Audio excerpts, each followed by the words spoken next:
All right, Nick. It is a Sunday night edition of Chatterbox Reds, a winning one, and I am going to do a super chat right off the rip. Jacob Doyle says, as my monitor just completely went out, that was the weirdest thing I've ever seen. Jacob Doyle says, no one sweeps the Cincinnati Reds. So, you know what? Felt appropriate.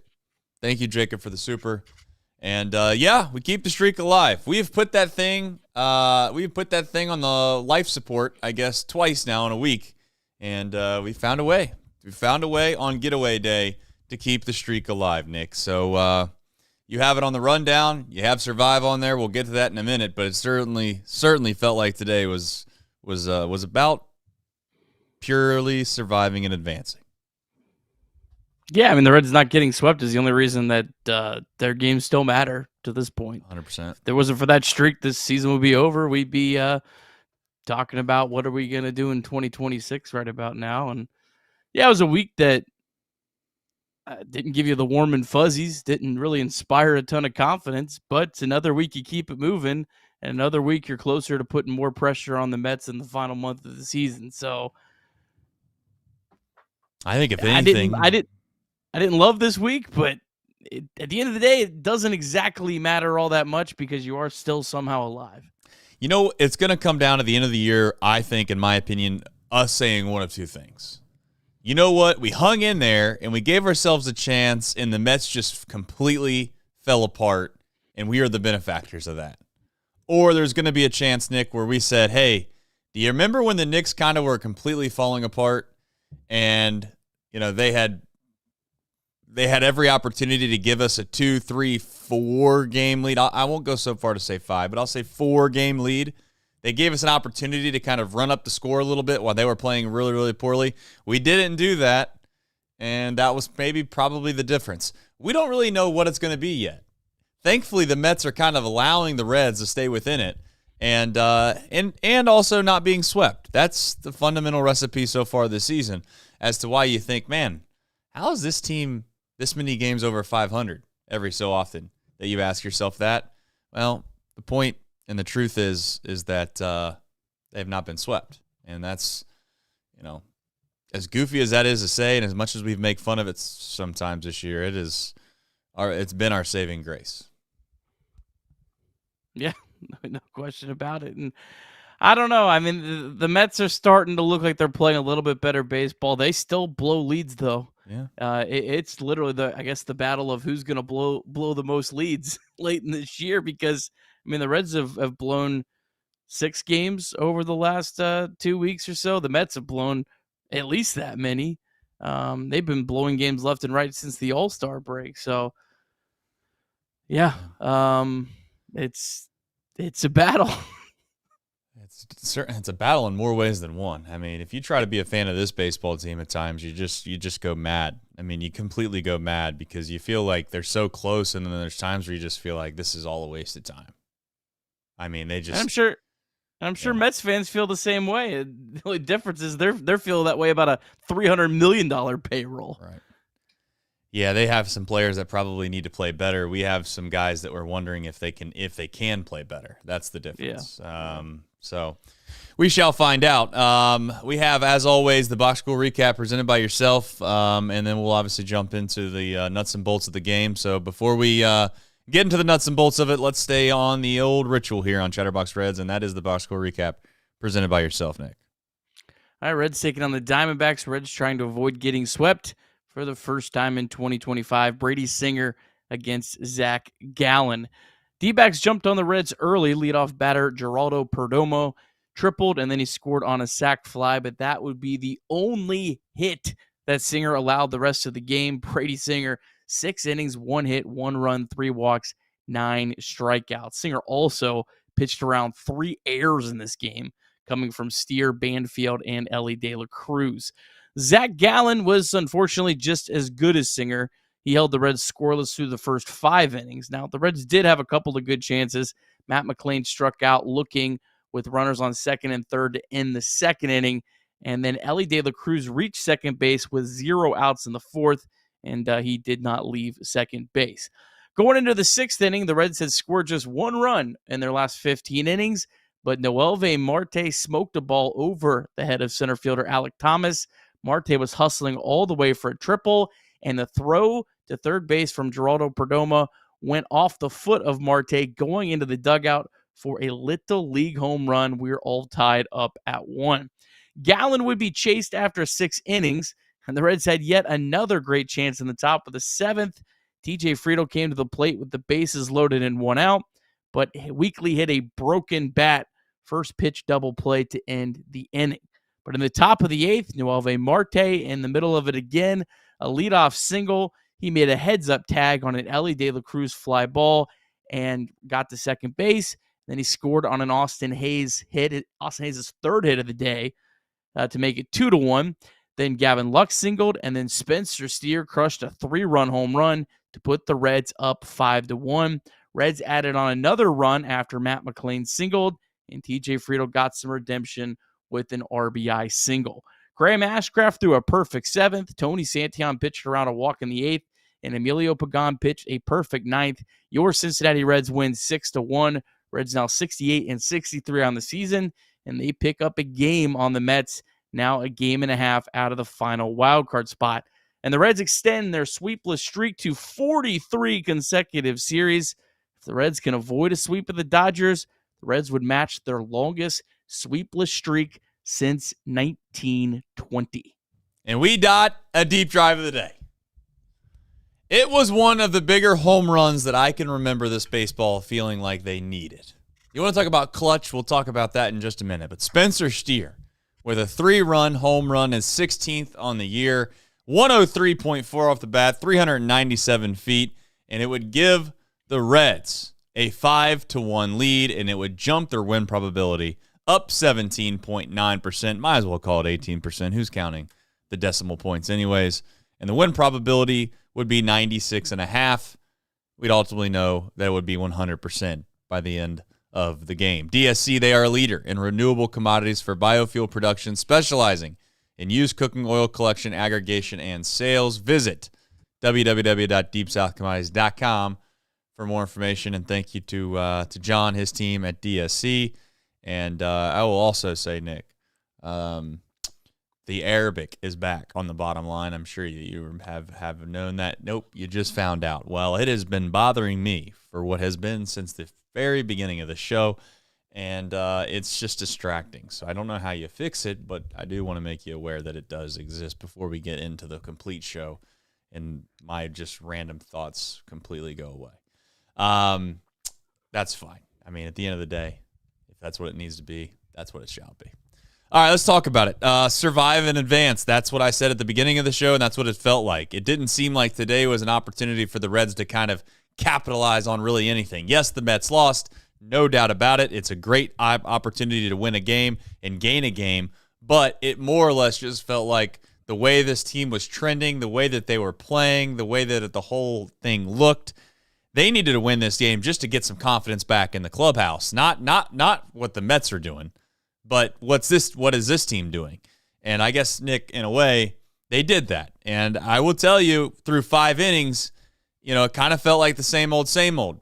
TJ Friedl grounds into the double play. It kind of felt like the same old, same old. So, yes, I had said there on the deep drive of the day how big of a clutch hit that was. We'll get into Spencer Steer here in just a bit. But it was a massive, massive swing by Steer to kind of open up or have the sigh of relief moment for this Reds baseball team, because let's face it, runs are hard to come by, man. They are hard to come by with this baseball team, it seems. Yeah, that was a huge home run by Steer. Noelve Marte just continues to be right in the middle of everything. It's crazy to say, like, he feels like the engine that makes the Cincinnati Reds offense go, but he does. Yeah. And he is playing hard. I mean, he is hustling every single time out of the box. He's just an entirely different player this year. And every time I watch Marte, I just go, man, how good can this guy get? And you dream on him a little bit. But yeah, I mean, huge home run from Steer. And to Steer's credit, he has hit home runs this year. And this team does not have enough guys that have hit home runs. And that is certainly something that he can hang his hat on this season. And he's hit some really big home runs. And That was just one that just really, kind of changed the whole complexion of this game. You're not feeling tight at the end of the game. Santillan and Pagan, who have struggled a little bit, didn't have any pressure on them when they came into the game, were kind of able to get an easy inning. So, yeah, I mean, that just completely changed. And a nice job, too, as well for Matt McLean and TJ Friedl, two guys that have really struggled helping add on another run. I will admit, though, and I'm not trying to be pessimistic about the additional runs after the Steer home run, but it kind of felt like he provided some breathing room for the rest of the guys to be able to get those hits. For sure. I don't want to say they wouldn't have gotten those hits if it wasn't for Spencer Steer, but it does feel like this baseball team knows what the moment is, and they're incapable of delivering to that moment time and time again offensively. And that's just going to have to change at some point. We'll see if it does, but the reality is that there's too many times where this baseball team has a chance to kind of put their foot on a team's throat or play add-on or get meaningful runs in from third base with less than 2 outs, and they just are incapable of getting the big hit. And today, Austin Hays got a big hit too. And I don't want to downplay his because that gave them the lead, yes. But Spencer Steer and that swing, dare I say, that's the type of swing and that's the type of production that I think a lot of this fan base is desiring. It's not just home runs. Like, it's not just like, oh, we want to see home runs because they're cool and you hit the ball far and you get fireworks after they go over the fence. No. They give you an opportunity to have a big inning with one swing. One swing. Yes, there could be a guy that walks here, you get a hit by pitch there, or you get maybe perhaps an error on the infield. Whatever it is, you get one big swing and it changes the whole complexion of the game. We have not had that. And it was a beautiful thing to see Spencer Steer do that, to be quite frank.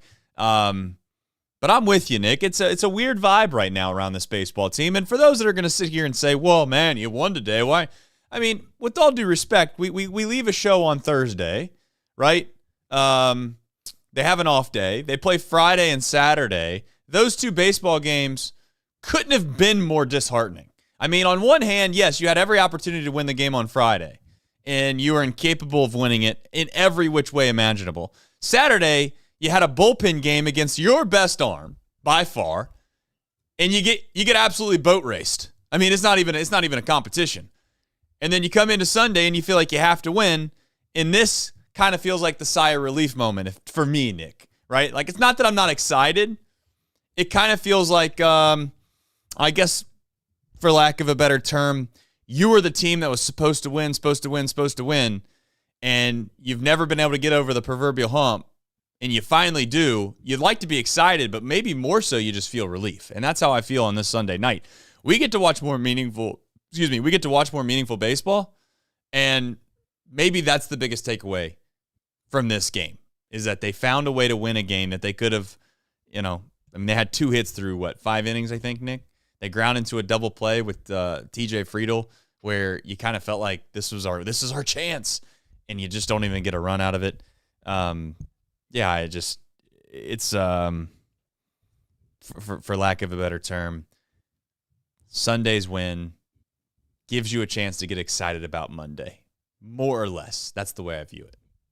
Yeah, absolutely.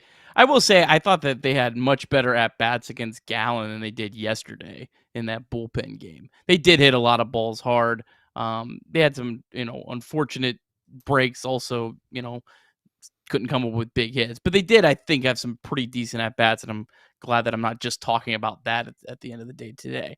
But let's make no mistake about it. The Reds are fortunate that they're still alive in this playoff race. I mean, at the trade deadline, everyone wanted to make trades to catch the Padres. Well, the Reds are 6 games behind the Padres right now with 31 games left. Yeah. 30 games? I think it's left 30. 31 games left in the season. Okay. I mean, like, it would be over. It would be basically over if it wasn't for the Mets completely crapping down their leg for 3 weeks. So you have an opportunity. Now you have a chance to capitalize on it. And look, if you do make the playoffs, no one's going to remember the Mets collapsing really in 10 years. They're just going to remember you made the playoffs or you didn't make the playoffs. Yeah, exactly. And I would also say, like, you give yourself a remote chance when you go and play against the Mets head-to-head. That's coming up. We have I think we've been talking about that series for basically what's been 2 weeks now, and this will be 3 weeks. And here soon, in a couple weeks, it's here, right in front of our face. And if you can find yourself in a spot, Nick, where you're only a game out, or maybe you're tied, that's a real chance. That's a real opportunity. I don't want to get ourselves in a spot where we're like, well, it's okay. We're 4 back. No big deal. All we got to do is sweep the Mets, and then we'd be right back in it. Like, okay, well, that's essentially like, giving up a touchdown with a minute left and saying it's not a big deal. We're gonna get the ball back. Truth is that this baseball team, I don't know. I can't figure it out. I'm just. We'll talk about it in the show, I guess. I don't know. They got some decisions they got to make, and it's a really head scratcher as to why we continue to possibly not take advantage or try something different. We'll see. We'll talk about that later in the show. Spencer Steer, he's on the rundown here. I think we just mentioned him a good amount. I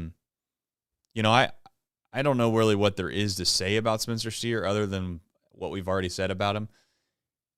I think he's not been a great first baseman this year under the standards of first base position and his production at the plate when you holistically look at it. But the truth is that he's gotten some big hits, and he's been in some big moments. And I think what that has done, if anything else, it's elevated the view of how productive and how I guess, important he is to this baseball team.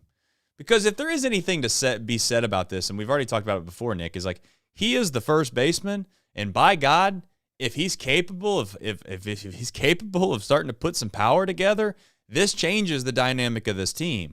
Question is he capable of doing that consistent enough over the next, call it 30 days? We shall find out. But tonight's a good start, if nothing else. And hopefully it gives these guys some confidence. Even if it's false confidence, I don't give a damn what it is. We need to have some belief that we can get up there and either pass the baton or hit the ball over the fence and score some runs, Nick. Yeah. Sorry, I'm trying to fix a stupid thing. And you've got to just give up on it. That's all I got for you. Yeah, no. But no, you hope that Steer can have his best month of the year in September. You hope that's still to come, and you can completely look at the end of the year and his entire numbers look different. But he's had a weird year. I mean, it has felt at times like he was going to get hot, and then he goes ice cold again, and then he hits a big home run, and it feels like he's done just enough to kind of cement himself as the first baseman. But yeah, I mean, at this point, and again, we've already talked about this many times over the last few weeks. At this point, he's the first base for the rest of the year. We just got to hope he really is able to perform, and today he did. That he did. And speaking of a guy performing, I think I had seen some posts circulating about Noel V. Marte. I think the term was he's becoming, and he's starting to showcase himself. He's here, folks. He's here. There's no ifs, ands, buts about it. Noel V. Marte is by far the main reason, in my opinion, as to why we're talking about meaningful baseball still. Like, without that guy coming up here and being as productive as he's been, this offense at times would have felt like absolutely one of, if not the worst offenses in all of baseball. Yet he has come up here and he's changed positions and he's continued to hit. He's continued to find ways to get on base, and he has done nothing at all other than be productive. I mean, yeah, you could like to say that, maybe he can play right field a little bit better than he's capable of playing it right now, but he's not been horrific. He's found a way to be decent out there, certainly serviceable enough to be able to justify continuing to put him out there. And now the question ultimately comes down to is how good is he? How good is he? Hopefully, I pray that this is not a flash in the pan, and we revert back to maybe the Noel V. Marte at some point that we thought that we had a year ago, which was a guy that was floundering and he wasn't going to be able to stick it in the big leagues, and was he only good because of his PEDs? All of these things were swirling. Now you find yourself in a spot where Noel V. Marte is going to be a linchpin in what is ever going to come of this core, if that's what we're going to continue to call it. Because he's by far the best hitter they have. And I'm not even going to mix and match words to sit here and try to cop out with that. This season, based off right now, he is clearly their best hitter. And, I don't know how else more praise you can get than that, Nick. Yeah, I mean, in terms of weighted runs created plus, he certainly is. The only thing that maybe does concern you a little bit about his sustainability of these numbers is his walk rate. It's pretty hard to walk under 5% of your plate appearances and still be able to perform at this high of a level. But it's certainly a lot better than it was. I mean, it was down, I think, to 2% last year. So he's doubled that for what it's worth. I think he does have to improve that a little bit. He doesn't have to be like, Elly or TJ Friedl in the double digits, I don't think. But it needs to be at least, I think, 7 or 8%, because you just don't have, there's just not many players across baseball that are able to sustain any success at that low of a walk rate. But that really, to me, is probably the only flaw in his game. He's hitting for far more power, and not just home run power, but extra base power than I anticipated, especially at 23 years old. I thought it would take him a lot longer to kind of develop into more power, but he looks the part of a bona fide right fielder, and it's kind of weird how he got to this spot, but he's everything you want. Like when people talked about wanting to go out and add a free agent right field bat, Noel Marte is that, and probably more, because you're not adding a guy that's 30 on the back half of his career. This guy's on the front half and should only get better. Yeah, and you're not paying him anything either. So yeah, that also helps. Yeah, I'd say that's a big part of it. To segue into the back half, which we're not going to get to right this second. Obviously, we have more things to get to, but I just we'll use this as an opportunity to kind of piecemeal the two things together. Noel Marte is maybe the biggest. I'd say this. Noel Marte gives you the best chance to provide yourself with a little bit of hope for Matt McLain. I'm not saying that you can't believe in Matt McLain on its own, but I think when you see what Noel Marte has been able to do, it can justify your ability to rationalize for younger players that have not been in this league long enough, that can make you think, okay, maybe they're able to turn it around too. But we'll get into that here in just a little bit on the back half. Before we do that, we want to remind everybody, as always, you can text and or call 988. It's okay to not be okay. You can also visit it, mantherapy.org. That's mantherapy.org to get help as well for myriad of topics. Anyways, we have some other super chats too that we want to get to. I also know that we had the disc golf. Shout out to the disc golf. I know we don't have the ad read anymore, but shout out to the disc golf. They had that tournament this weekend. Hopefully some of you guys visited and enjoyed yourselves there. And we have some supers to get to here before we jump into the back half of the show. Inquilla the Great says, Rocky Balboa Reds. We need a sweep. A series soon. Yeah. I mean, I've said it 1,000 times. I'll say it 1,000 more. We got to win 5 games in a row. However you do it. I don't give a damn how you do it. Got to win 5 games in a row. So, I don't know how else to say it. In order to win 5 games in a row, you got to sweep somebody. Why not be the Mets though? If you're gonna save ever a time to sweep somebody, just make it to where you sweep the Mets. Is this a 2-team race? You think? I mean, it's safe. Is that safe to say? The Reds and Mets. Yeah, like that's the only people that are legitimately going to go for that third wild card spot. Unless someone craps down their leg. I mean the Dodgers and Padres. I mean, you go on a 8-game losing streak. Yeah, one of those teams get in. Cubs, yeah, would maybe have to be more than that. So it's still possible. I mean, it's possible like the Diamondbacks or the Cardinals. But if they get up there, then I don't think the Reds are, you know what I mean? You can't really worry about those teams, because if they catch you, you're probably not going to make it anyways. But yeah, I wouldn't say there's no chance of one of the Cubs, Dodgers, Padres from falling back down to earth, but it's unlikely. It just seems like it's a two-team race. I mean, You think You think the Diamondbacks, kind of this weekend are going, man, are we sure we should have sold? I don't know. I would think not, because there's two schools of thought here, right? One school of thought is that if you just went to the World Series not too long ago, you could also justify in your mind that your goal is to win the World Series. This franchise is they're just not afforded that opportunity right now. Like if we were, let's just say, if we were a perennial team that went to the postseason and we've won postseason series time and time and time again, you could sit here and justify, Nick, that this is probably a pretty good year to sell any assets that you think you can get some value out of, and you kind of move on because you feel like you're probably not in a position where you feel like, one, you're going to get in possibly, but then two, if you do get in, do you think that you have a good enough roster to compete with some of these teams to actually get to a World Series?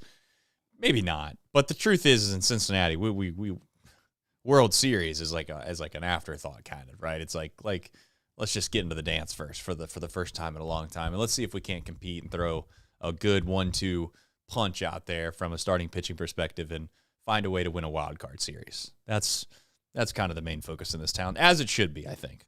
Anquilla the Great says, Marte, despite all of his defensive miscues at third, has easily been their best non-pitcher all year, and it's not particularly close.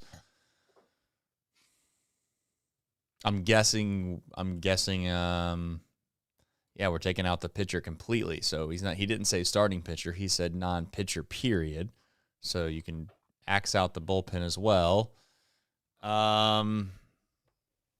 Yeah, I mean, Elly, I know people are going to get really pissed, but Elly's not far behind. I mean, he's just not. He's a pretty important player to this baseball team. I mean, Noel Marte's played 61 games, too. Right. That's fair. I mean, yeah, over his 61 games, he's been the best player. Yeah. But he's played 61 games. I mean, Elly De La Cruz has played 130 games. The only game he missed was because he was at his sister's funeral. And he's been worth 4.2 wins above replacement, and he hasn't hit for a month. So right. I don't really feel like that's very fair to Elly. Noel Marte kind of gets a pass, sort of, because he missed a month. Not, it is what it is, but 61 games versus 130 games, it's kind of hard to compare the two. Yeah. At the end of the day, both of those guys have been important for us to continue to win games. We're going to talk about some guys here in a minute. Reds aren't where they're at without either one of them. Exactly. No doubt. Yeah, there's no really reason to sit in here and get in not that you're going to do it, but there's no reason in the chat to get in a pissing match of who our best player is. Trust me. Let's not sit here and fight about the few good ones that we got, okay? I would add that TJ Friedl, who's not played very well of late, also is a very big reason why they're here.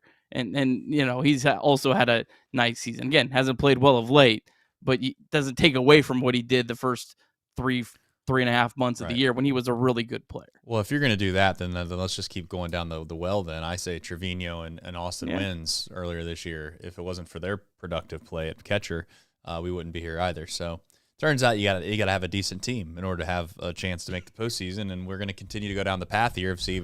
Well, that guy's been pretty good. That guy's been pretty good. They're all important, aren't they? They're all important. And yes, optimistic John. Santiago Espinal has been a key contributor as well. Mike Wells says, my mom passed away yesterday, and for the first time in a while, I put baseball in perspective. I usually get angry after a loss, but F, with a couple asterisks there, we're coming for that wild card spot. Watch out, Mets. So condolences to you, Mike. Sorry to hear about that, man. And I like the optimistic attitude, though. There's something about that I really do appreciate. There's a chance for us to get to a spot where we didn't think was possible not too long ago. And as I said before, I'll take it however I can get it. If the Mets just want to continue to lose and we sneak in the playoffs winning 85, 80, 84, 85 games, I'll take it. I'm not too prideful not to take that. If it means we got to play unbelievably good baseball because the Mets turn it around and we have to turn it around as well, and we got to win 89 games, well, then we got to win 89. All right. M. Dean says the Reds better call Sal. Close enough. I like that. We'll see. We'll talk about it. I guarantee it's on the back half. There's no doubt about it. And it's going to be, I don't know where that debate's going to go. We'll see. William Wright says, Noel V. Marte's true heart, grit of the Reds now. You know what? I his attitude, to be frank, has been so much better than I feel like it was in previous years. I don't know where that came from. I don't know if it was the suspension that maybe did that to him. I don't know if it was the humble pie he was served because, let's face it, he came over here as a top prospect, a can't-miss guy, one of the best guys in the organization, came up, looked like that. Maybe he started to, kind of read too much of his own press clippings, and then he kind of got a little full of himself, perhaps. But it kind of felt like he had this weird vibe to him that, I don't know. I don't want to say he was better than everyone, but he didn't look and appear to be the same type of player that he is right now when it comes to effort and energy. Noel V. Marte is making some big fans pretty quickly in this town.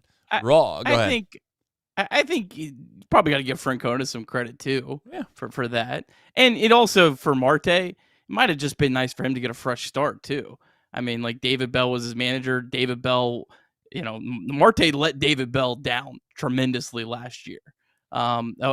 It contributed to David Bell getting fired. Definitely. So, like, Noel V. Marte having a fresh start of mostly fresh coaches was probably a very good thing for him personally, and that also probably helped the whole transition and the whole change this year.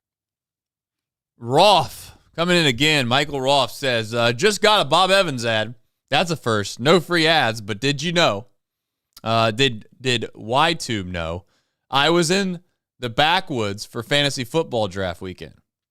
Seems so. ATOBTTR. I was in the backwoods for fantasy football draft weekend. How does that... See, this Roth sometimes comes in here, and he really puts my brain in a pretzel because I don't know how we went from Bob Evans, no free ads, to fantasy football into the backwoods, and then just randomly ATOBTTR it. Shout out to Roth, though. Bob Evans, who knows? Maybe they're going to get a little spike up now that some people got some controversy in the breakfast game, Not that I'm I think that was...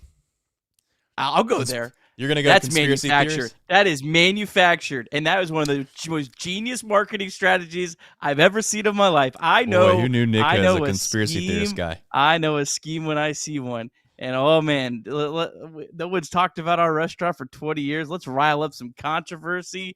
And you know what? We're going to fire the CEO as a sacrificial lamb. And we're going to bring it back. And people are going to be excited about our restaurant. I see through it. I could see that. I also wonder if they took on the risk of maybe some people like getting super upset about it, not eating there anymore. I don't know. Who knows? I really don't give a damn if we're being completely frank. You know what I do care about? I'll tell you what I care about. Whatever's on the back half of this rundown. So let's get into it. Should we maybe if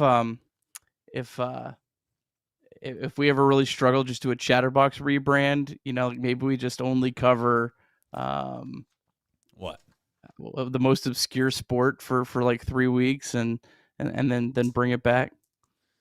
Yeah, I have to come up with you're basically saying like, how do we do what they did? Yeah, I don't know.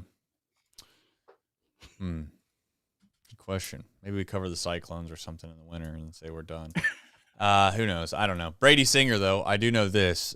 He has been a little bit Jekyll and Hyde at times this season. He's been mostly good. He's been mostly good. He turned in a performance today that they absolutely needed, right? And I mean that by saying if he goes out and he has one of his rough starts, per se, it just feels like, and maybe we're overvaluing one game, right? And I know that there's some people that are going to say that. They're going to look at it from maybe a full 160 game view, and they're going to say, man, did they really have to win on Sunday? Did they really have to beat the Diamondbacks on getaway day for you to say the season's over or not over? I'm not saying the season would have been over if they didn't win today, but I'll be damned if I didn't think that it was going to be really almost an impossible task to get yourself out of, because it's just so obvious to me that you only have so many more opportunities to gain ground on the Mets and then also take the lead. That's what I got to remind some people sometimes. Like, this isn't just about tying the Mets, folks. You can't just tie them. Now, if you tie them, you give yourself a chance, yes. But you'd like to go past them at some point. And at some point, you'd like to even think maybe you can get a couple games in front of them. So, yeah, whether you think the Mets are going to continue to lose or not, dropping three in a row, 4 in a row, what would have been 4 in a row, after you would say, 3 of those were winnable, would have been really, really tough. The whole, just keep winning series thing is kind of thrown out the window because it's not that. It's just keep up with the Mets. You have to match what they do. Like, I fully over 162, win series, but the Reds didn't do good enough in the first 130 games that they afforded the ability of just keep winning series. They have to match the Mets. So what they have to win, that's anyone's guess. My gut tells me the Mets are going to play, have one really good stretch of baseball. And that's what makes me nervous, is that the Reds gave away 6 games over the last couple weeks. When they it felt, in my head, it felt like they needed to go ahead of them to be ahead of that hot stretch that's coming from the Mets. Hopefully it never comes, but I can't get away from the feeling that it's probably going to come at some point. Now, back to Brady Singer, he's been, I tell you what, he's had a couple blow-up games. His ERA is, is it below 3 now? I didn't have a chance to check this. But it's close. It was 4.18 entering today, 3.93 FIP. But that's with 2 games where he gave up 7 runs in each game. So he had a couple blow-ups. Other than that, just about every single time he's taken the ball, he's given the Reds a chance to win. And today, him putting up zeros was huge. Massive. Because if they fall behind 4 or 5 runs, I don't think they come back. I 100% agree with you. It's almost like if they would have fallen behind early in this game, I'm not saying they would have quit, but it would have put too much pressure on this offense. And I got to tell you, one thing that this offense has proven, if they get into a really big pressure cooker spot, they do not perform well at all. And you can go to the extra inning games and look at how many runs they've scored in extra innings, comparatively speaking to how many innings they've played in extra innings. It is crazy. I don't have it in front of me, Nick, but I think that they played 17 total extra innings. And I'm not saying they played 17 games extra innings. They played 17 extra innings, period. I think they have 6 runs. They give you a guy that starts at second base with nobody out. And all I'm trying to illustrate here is when this team gets put into a spot where it feels like they have to get a big hit, or they know how big of a moment it is offensively, they just don't perform well enough. And I think today you're right. If Brady Singer gives up a run, 2 runs, 3 runs early, I don't think they rally back. And I know that sounds like I'm being the pessimistic or pessimism person on the show, and I don't want it to come off that way. I just think it's the truth. So you got to give Brady Singer all the credit in the world that he met the match today, and he met the moment. And then more importantly, I guess it gives this team, maybe, if nothing else, someone else they can rely on outside of the front few guys that we've always put our faith in. And Singer's been fantastic for pretty much all this season. And, this isn't to go back to the trade per se, but all of these moves that Nick Krall has made, he's really done an excellent job on trades. He's just swung and missed on some free agents that perhaps you'd like to have back, and that's the biggest piece of all of this when it comes to how you judge Nick Krall. But Brady Singer's been a great ad. Yeah. One just real quick point about the Mets is with the tiebreakers. So if the Reds win 2 of 3 against the Mets, they will hold the tiebreaker. So that series is huge. No matter what, they cannot lose the tiebreaker because they will have won head-to-head. If they lose 2 of 3 to the Mets, then the 2 teams would be tied 3-3.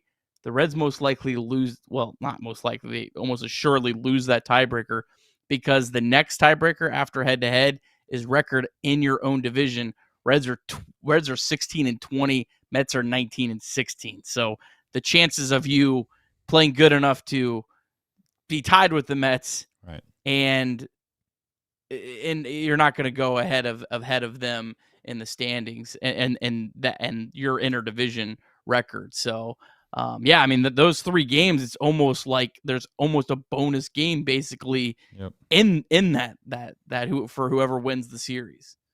Yeah, it feels like a playoff series inside of a playoff series, perhaps. We'll see. But in order for us to get to a spot where we still feel that way, they had to win the games like today, and Brady Singer was a big part of that. Another big part of it that they won't get any credit because they didn't blow the game, and nobody will talk about it if they don't blow the game and the Reds go on to score maybe 3, 4, 5 runs. The bullpen, yet another good job. And as much as I think, we haven't got a chance to really talk about some of the things that happened on Friday night, more or less, because Saturday was a blowout. Who really wants to talk about that? But Friday, let's face it, that was a huge opportunity to win a baseball game, and they could have won it 6, 7 different ways, and they just didn't. They didn't get it done. But I kept seeing this narrative, Nick, that Graham Ashcraft this and Graham Ashcraft that, and I don't know why, but it just really pissed me off because I get it. Graham Ashcraft's had some situations this year where it's not gone his way, and there were some big moments, and he's given up runs. But I kind of like watching the game, and I think if nothing else, Nick, this is where the analytical community, they probably plant their flag a little bit too, because it's like we should judge these guys based off of the way they go about their business and how effective they are at trying to execute the job that they're trying to do versus whatever the result is. Because you don't always get a chance to control the result directly. Yes, over the course of a huge sample, the results will probably dictate how well you are at effectively doing your job in the manner that you're trying to do it in. But I thought Graham Ashcraft threw the ball as well as you humanly could have on Friday night. And I will stand on and I will die on that hill. Some people suggesting well, why didn't he go outside to Marte on the 13-pitch at bat? That's not his job. He's not the one sitting there calling the pitches, telling him where to throw. I can guarantee you there's a scouting report that Trevino had that said that this is the pitch that Marte swings and misses the most on, and it's been proven by science and data. Here it is. Throw these pitches. Sometimes good hitters, they just get the best of you. And could you imagine watching Joey Votto? Here's my point in all of this, and I'll shut up. Could you imagine if Joey Votto was Marte in that spot? And the roles were reversed and we were the Diamondbacks and we didn't care about the other team, we would sit here and marvel at how awesome of a job Joey Votto did of having a 13-pitch at bat and finding a way to get a hit. But now all of a sudden it's like the bullpen guy's problem. It's the fact that he didn't execute. He executed perfectly. Ashcraft, I'll say it once, I'll say it again. He has not been as bad at executing the pitches that he's trying to execute, relatively speaking, to the outcomes that he's gotten. I think he's had some bad luck. I've watched it enough now to see guy gets a fist job there. He hits a flare there. Seeing eye ground ball here. Yeah, I guess every so often he gets hit hard by maybe, a double down the line or whatever. But all intents and purposes, I think Graham Ashcraft's better than people give him credit for, Nick. And that's, I'm not trying to take away from anybody else and the jobs that they did. But he did another good job tonight in a spot where they needed him. And I just wanted to stick up for Graham Ashcraft a little bit because it just felt like he's a whipping stick when I don't think he deserves to be. Yeah, I agree completely. I think Ashcraft's had a great year. He's got a 2.78 FIP on the season. And he still has a very respectable ERA. It's not like he's been bad. And yeah, he has had some tough luck. Ketel Marte, I don't think enough people realize how good he is.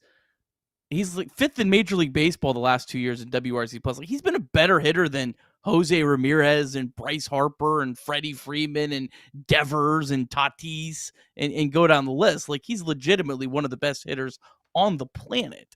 And so I think Ashcraft's been fine. My only thing with Ashcraft is I'm not sure he misses enough bats for me to want him to be a 7th, 8th, 9th inning guy when I have the lead, because sometimes that does lead more to bad luck. This year, though, the Reds don't really have a choice. I would probably prefer Ashcraft, honestly, maybe to transition at some point into maybe a multi-inning reliever where you have more of a sample to where if you give up a blue pit, you have an opportunity to kind of pitch your way through that. I think that would probably, unless he's able to find a way to miss more bats, be the best way to use him. But right now, the Reds don't have a choice, and he's had a great season for the Reds. Yeah, I mean, I guess I'm going to sit here and I'm not going to go into the weeds of people sitting here acting like I'm showing favoritism to Ashcraft or this, that, and the next. The truth is I watch the games. I present them the best that I can and how I see them. Whether you like it or not, I'm sorry. But the truth of the matter is that if you think that Ashcraft, under any circumstance, on Friday night, didn't do a damn good job, you're clueless. You know nothing about baseball. Now, I don't do that a whole lot on this show, do I? I don't sit there and project. I don't sit there and act like I'm better than anybody or nothing like that. But since I was about 4 years old, I lived on a baseball diamond until I was about 22 years old. Quite literally lived on the diamond. Now, I'm not saying I know more than you, but I'm just having a hard time understanding how a guy comes into a game. There's somebody at second base standing there that he's not responsible for when he comes into the game, by the way. They just magically put a guy out there, the man for man, the ghost runner, whatever you want to say. They bunt the guy over to third base, Nick, right? They get the out at first base. He has a 13-pitch battle with the guy, and the guy flares one into center field. A really good piece of hitting. And by the way, if you go look at the pitch that he hit, it was painted right on the inside corner. A perfect cutter right literally on the edge. And then he gets a guy to ground into his fourth time all year into a double play, the very next batter. You're an idiot if you think that that's not a good job. You're an idiot. How you like that? Sorry. I love it.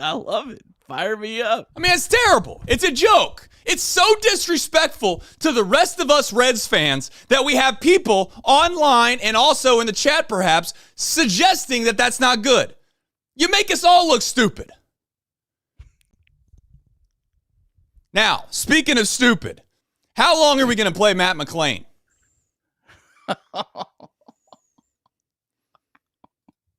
I mean, this is crazy. I'm just asking. Nick, we got to be at the end of the road, bud. I'm going to say this, and I'll say it. I'm going to shut up about it. I want to hear your perspective on this totally. The only thing that you can justify and tell me the reason as to why that he's not here yet, and he being Sal Stewart, is because you don't want to fly him all the way out to the West Coast to make his MLB debut, and then you turn around a couple of days later and you make him fly all the way back to the East Coast, if you want to call it that, and you don't want that jet lag somehow to get mixed in with his daily routines, and you just want him to have a fresh start, perhaps when they come back from the road trip. That's it. That's the only thing I can think of. Yeah, I think the plans have been they're going to call him up on Friday. That was my guess, is they've kind of circled that. That also, I think, hits about the games threshold that McClain and Elly were at AAA before they got called up. He'll be right about the same amount of games played. If they would have lost this game, though, I mean, today, it would have been really brutal. Yeah, I don't know. I would love to know the honest truth.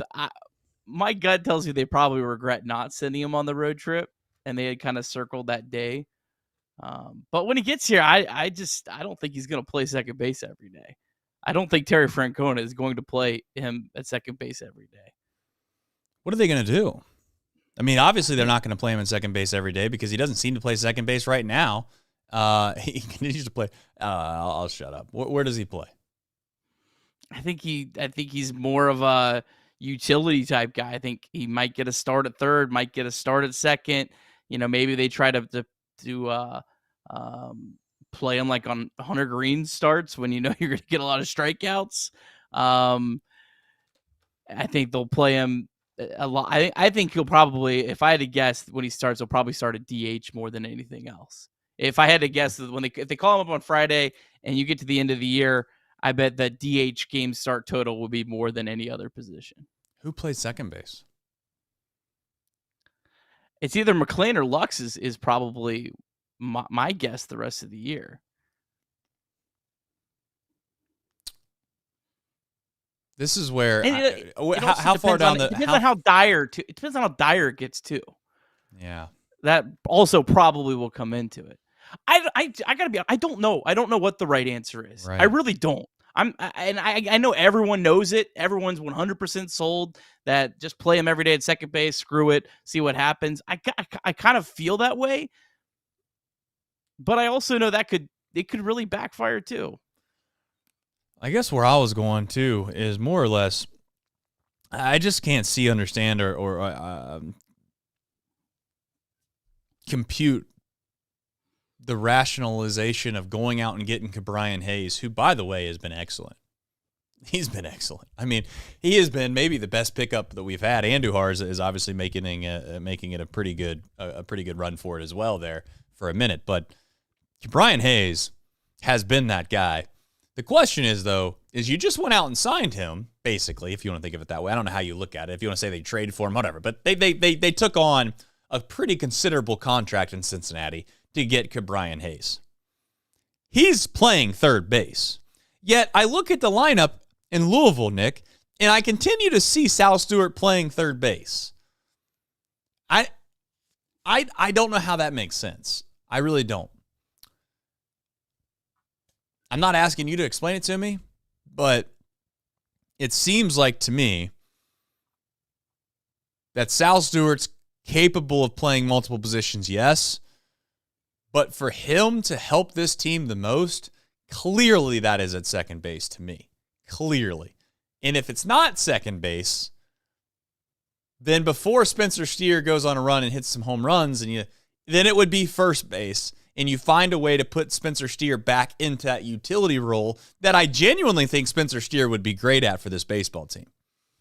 Like if you swap out Santiago Espinal and put Spencer Steer into that role, and he can play third base one game, he can play left field one game, he can play second base here, he can play first base there, and you just mix him in and out of the 7 games you play in the week, he's playing in 5 of them. That makes sense to me. But I don't think that they're going to move him off first base because he's played it at a relatively high enough level to make them feel comfortable with sticking him there and keeping him there. Now, I will openly say maybe there's advanced metrics that I don't know about, Nick, that kind of dive into digging baseballs out or, receiving baseballs at first base, because maybe if there was any area that you could knock Spencer for, there's been times where he struggled with that. But catching the baseball over at first base, he's been unbelievable at. He's done an excellent job being a defender at first base. So you're not going to move him off first base, put Sal Stewart there, and then say, hey, we want Steer to play second. I have a hard time believing that's going to be the case. So today it doesn't feel all that bad, right? Because you find a way to win 6-1. You get some big hits. Spencer Steer hits one over the fence, and they play a little bit of add-on late. But let's face it, going into the 6th, 7th innings of this game, I don't know how you felt, Nick, but I didn't feel much better about this offense than I did the previous few nights. No, not at all. The funny thing is like Austin Hays had 3 hits today, but he's the one I would replace. He's the one that I think is the easiest to replace against right-handed pitching. I mean, he was DHing today. I mean, they had to put Gavin Lux out in left field because of that. So for me, it would be Sal Stewart just plays DH. There you go. And I think that Stewart DHing and taking out Austin Hays against right-handed pitching would be the move. I think that that's the best overall move on any given day. Possibly. There's no world where Sal Stewart should be playing third base, though. And that's where they kind of lose. Brian Hays has been way too good. I mean, way too good. I mean, he's been unbelievably good. Yeah. Yeah. I don't know. Maybe you don't have to play the position while you're in Louisville to be able to play it when you're in the big leagues, but it just seems. You ever think that sometimes when you get so ingrained into something and you try to outsmart yourselves, sometimes like you just make it more complicated than it needs to be, Nick? I'm not sitting here saying I know or you know or we all know way more than this front office, because they live and die and breathe this every single day. They make a lot of money to make these decisions. I would probably be fascinated to sit into a room with all of those guys, whether it be Brad or Nick or the rest of that front office, and try to go through all the things that they think about and process and take in. But boy, oh boy, I do think sometimes you just overthink this thing. And I think that they're doing that right now with this whole Sal Stewart situation. You got a guy that's not playing well at all in Matt McLain. You got a guy that looks like he's the real deal, offensively at least, in Louisville. You have a team that really needs some offensive help. You just put Sal Stewart in the lineup, and you put him at second base, and you try to see if he's capable of playing there. You've already tested that out once, Nick. You put Gavin Lux there, and he made some errors, so you just ditched it really quickly. But I'd try it one more time. I'd at least try it. And it is funny to think, Nick, that if Gavin Lux makes a couple plays in that Brewer series defensively, we might be having a completely different conversation, because Gavin Lux is your everyday second baseman for the most part, unless you run into a left-handed pitcher, and then you can obviously figure it out from there. But I don't know. We'll see what happens with Sal Stewart, but I would be willing to bet a pretty handsome amount of money that he is going to be here when this baseball team comes back home. Yeah, I agree. I think that I think it's more likely Lux ends up playing second base if they just decide they're done with McLain, or they want to send him down for a week or two. I thought McLain actually had a pretty decent game today. He had a hit. I thought the at-bat that he struck out, obviously the strikeout was bad, but I thought he had a pretty good at-bat up until that. And I will say this about Matt McLain. I don't really love sack bunts. I think I've made it pretty clear on that. But he at least can lay down a sack bunt very well. How many times have we seen Espinal come up to lay down a sack bunt and isn't even competitive? So I'll say at least he can lay down a sack bunt. And if Terry Francona is going to have guys in the 8-9 spot that are going to lay down sack bunts, at least he can do it.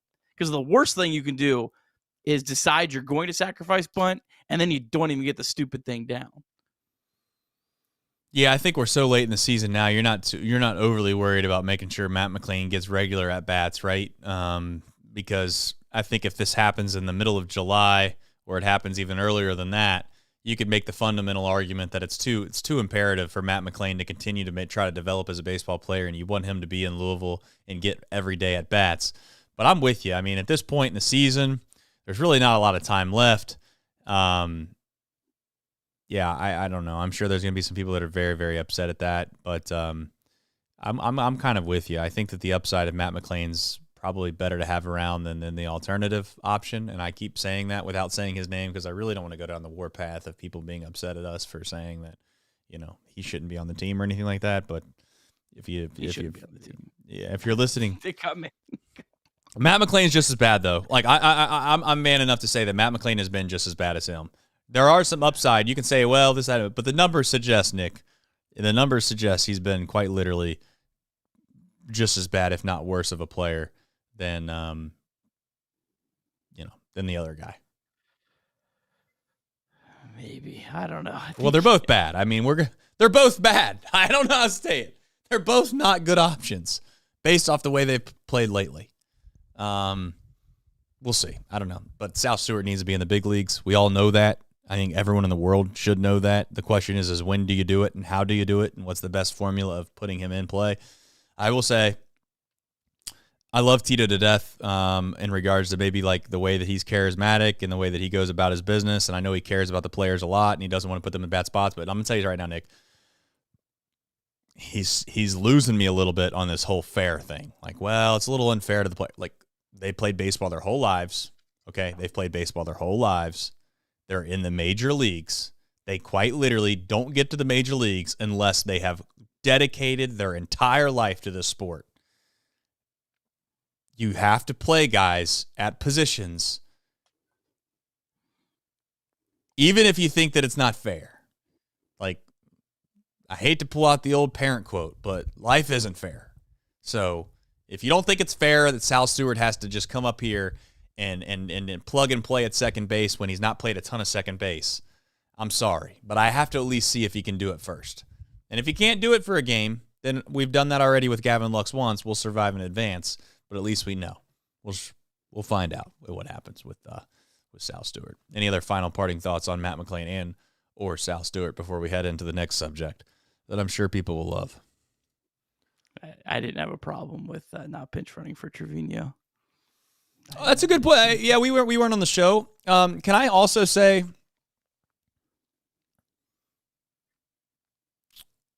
I'm kind of with you, Nick, because I think that the chances of that showcasing itself were very, very low, insanely low. But it did. That's the thing, though. It did, and you got to then ask yourself, well, at what point do you have to trust somebody to be able to do their job? But I do understand what you're saying. It was more or less, I'll tell you this: if TJ Friedl did what Marte was able to do, none of us would be having this conversation, would we? If you hit a ball 200 and I don't know, call it 62 feet instead of 254 feet, we probably wouldn't be having this conversation. Of all the guys, and I've been trying to be nice about it, of all the guys that have been on the top of my you-know-what list, TJ Friedl is right up there at the top, bud. Because he's put in premium positions. If you're going to hit leadoff for my favorite baseball team and you're as productive as he's been for what has been since the All-Star break, I'm a little tired of it. Yeah, he hasn't hit for any power. He's still getting on base at a decent amount, but I don't know what happened to his power. It's just like, not just home run power. Gets on base, but he doesn't steal any bases either. Yeah. The one thing we didn't talk about is like Andujar, who's just kind of this like big wild card right now because he has some sort of quad injury and he's not starting, but he's coming in and pinch hitting and still been productive in whatever role they've put him in. He's kind of, I guess, the big wild card as to how all these musical chairs go, right? Because I don't think when they got him, they had anticipated that he would be playing every day, which again, Sal Stewart could have been like DHing and then maybe playing somewhere in the field against lefties, and Andujar's your DH against lefties. And again, but Andujar's kind of made this a good problem, I guess, because of how he's played. But how healthy is he? How confident are the Reds in his ability to play first base if they needed him to? The only way the whole Sal Stewart thing, in my opinion, will look really, really bad for how the Reds have handled Sal Stewart where he's played it late is if, God forbid, like Spencer Steer got hurt. Because that would look really bad. Because the Reds don't have, that's the only, well, I guess that and second base are like the only position, well, even second base, they kind of have a true backup in Gavin Lux. First base is the only position they do not have a true backup anywhere.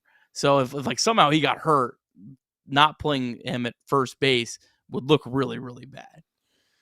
Well, then you could also make the argument that at some point you got to rely on some guys that you didn't think you're going to have to rely on again. And, CES isn't dead. So that's true.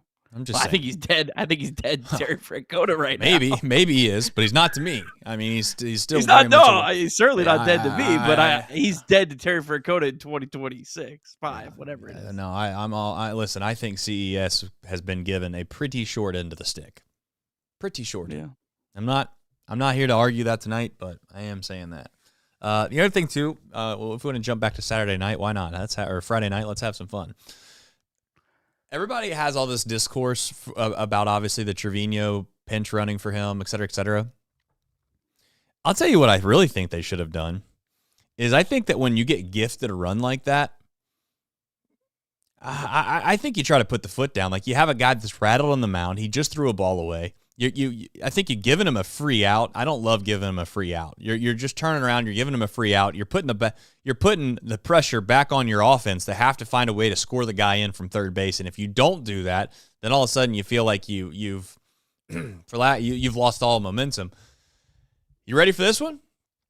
I think you pinch hit Will Benson for Matt McLain in that spot, and you let him hit. You say, "Hey, big man, hit the baseball," and there's a good chance that you get the guy over regardless. There's a good chance of that. You might also accidentally just get a hit, right? And then that scores a run. And then all of a sudden, you're up 2 with nobody out. Yeah, heaven forbid you hit one over the fence. I'm not even going to go that far. But yeah, I just don't love the idea of bunting him over to third base. And I get it. It didn't work out, so everyone's going to say, that's easy to say after the fact. Sometimes play for the big inning, man. Especially if you feel like you got the other team on the ropes. And we had them on the ropes. I mean, they handed us a run. So Friday's over with, isn't it, though, folks? I don't want to sit here and keep going back to Friday, but it did have some fun discussion points about what you could or could not do in a baseball game. Yeah, I do agree with that. And someone brought this up. This wasn't my original thought. Someone said this to me on Twitter, and yeah, I agreed. If you knew you weren't going to pinch run for Trevino, you probably should have not used a sack bunt up. And I'm not even sure using a sack bunt was the right call to begin with, much less if you're not pinch running for Trevino. But they did. If we were right, people, they did have the lead. They had the lead, and they were going to come in the next inning with a runner on second base. And there's a lot of scenarios where your catcher could do something that allows that run to score, just like the possibility that you hit a sac fly that's not deep enough and Trevino gets thrown out at the plate. So, I think swinging away would have been the right call. And yeah, I mean, obviously pinch hit Will Benson, but I think Benson's a pinch runner at this point. That's kind of his forte. Yeah. Well. Boy, I could go down a warpath right now and people would hate me. Some people would hate me. I'll tell you this, man. When TJ was having a baby, and by TJ having a baby, he was there for his wife, and I support that wholeheartedly. I'll tell you this. There wasn't too many games where I thought, oh, my God, when are we going to get TJ Friedl back? Oh, my God. I don't know how I could go without a guy that's got a 550 slugging, or, OPS. How could I go with a guy that's got one stolen base since the All-Star break? How could I go with a guy that can't get a guy into third to save his life? By the way, let's face the truth today as well. If Hays and Steer don't get over the hump today, and we find a way to hit the ball over the fence and we get some big hits, talk about being a GOAT. Yeah, I hit the ball hard. I get it. He hit the ball hard a couple times. Yeah. I'm so tired of hearing about that. Give me a guy that actually, has some production, helps us score baseball runs, not just our saving graces. Well, he hit the ball hard. We do that, Nick. We do that hit the ball hard thing when guys aren't playing well. I don't think I've ever heard of us being like, truth is that Noelvi Marte, he had 2 hits today, but the other 2 hits that he didn't get hits on, those were really hit hard. We should think about those too. We only do that when we're trying to sit here and save face or feel better about somebody that needs to play better. And I you know what? I hope it happens. I'm not rooting against TJ Friedl. I'm just saying he is our leadoff hitter. He gets the most at-bats on this baseball team. He has to play better. He has got to play better. So maybe this is going to be the day where he just runs out and he starts to play better. But he's got to be better. And yes, he had an unbelievable month, Nick. He had an unbelievable month. Was it May? Was it May when he had an unbelievable month? I genuinely. Sounds. I can look it up. It's carried a lot of his season. Just saying.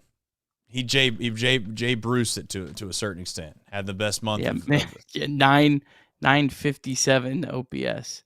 I will say, he hasn't been great the rest, but he has been over 700 every month other than this month. Yeah, he's a leadoff hitter. Again, like if this guy was hitting 7th in my lineup, Nick, I wouldn't care. But he is the leadoff hitter, man. I agree, but he didn't. I don't think he held Tito hostage to put him there. He didn't. So I'm getting upset at another player because Tito decides to continue to put him there, just like the guy that whoever he puts in the 2-hole position for half the year, I get upset at him. So I don't know, man.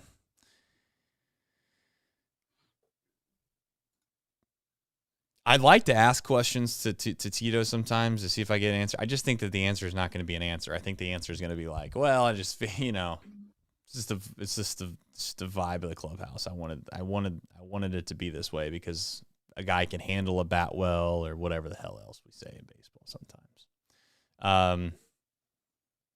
Now, you want to move on to the next crazy topic of conversation? Let's do it. Barry Larkin had some words about possibly being, I think, we'll listen to the audio, but I think he was suggesting that he was offered's a strong word, but at least invited into having a conversation about being the manager for the Cincinnati Reds. Nick, if you haven't heard it, and for those that might not have heard it, I'm going to play the audio right now, and we'll react to it once we get through it. You're talking about working with these players and the satisfaction of them learning and teaching. I mean, if I had $1 for every time someone said Barry Larkin should be the manager of the Reds last year, did you hear all that chatter? How did you deal with it?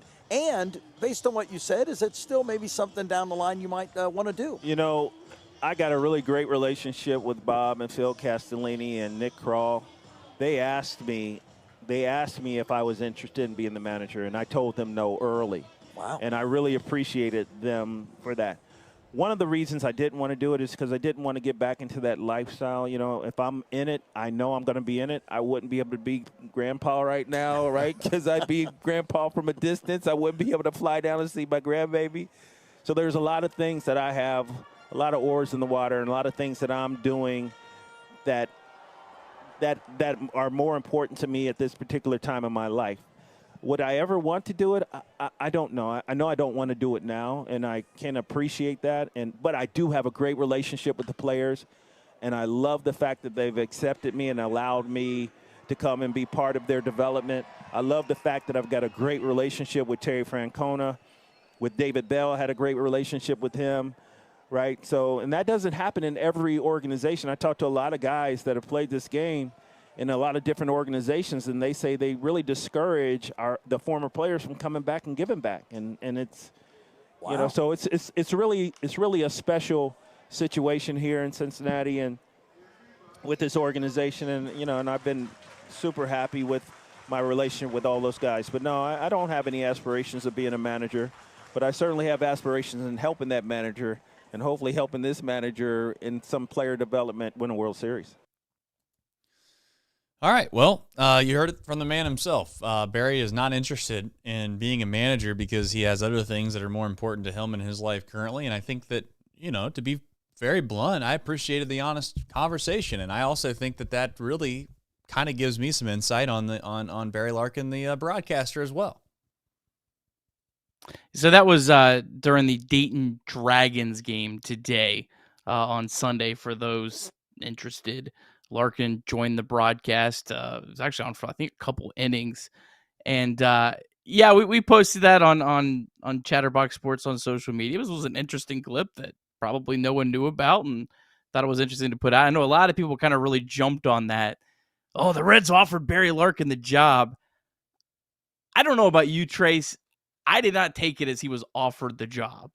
I took it, and I know Larkin kind of worded it very strategic, which, hey, you know what? I would do the exact same thing if I was him, so I no shade at him for this.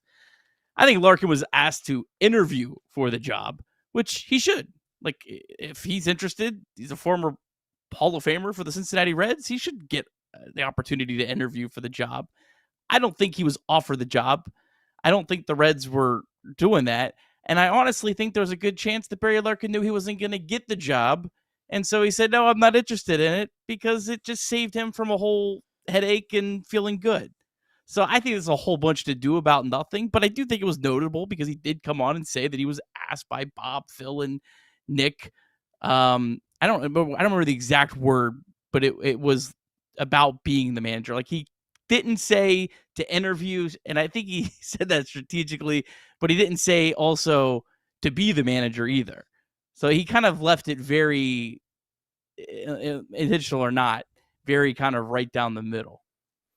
Yeah, Barry seems to me to be the guy in the friend group that everybody has that no one really totally loves to hang out with, but he's just a part of the group because he's there anyways. And you're just kind of hoping and praying that he's not going to say that he wants to come or he's not interested in hanging out. But you kind of have to invite him because if you don't, then it kind of gets awkward and it seems a little bit weird. That's what it seems like with this whole situation with Barry Larkin. I think, if nothing else for me, I think it just points to the fact that he's got a lot of things going on. He said he's got a lot of oars in the water. That sounds perfectly accurate to me, man. I got to tell you, he's probably got a lot of things going on based off the fact that when he does do some broadcasts, some games, it comes off that way. It really does. It seems like he's visiting the grandkids and maybe he just had to rush up to Great American Ballpark to do a series. And Sadak's trying to get anything to come out of his mouth productive at all at times. So Barry's been a great player. He was a great player. Obviously, we weren't fortunate enough to see his entirety of his career, so I'm not here to be totally disrespectful in a way towards the player. Awesome player. Should get all of the accolades, and people should love him for that. But let's face it, he's not been great as a broadcaster in general. He's not going to be great probably as a manager based off some of the things I've heard him say during broadcast. But that said, you never know. You never do know. Maybe he'd end up being an awesome manager. But I'm with you, Nick. It's a waste of time because ultimately I don't think he gets offered the job anyways.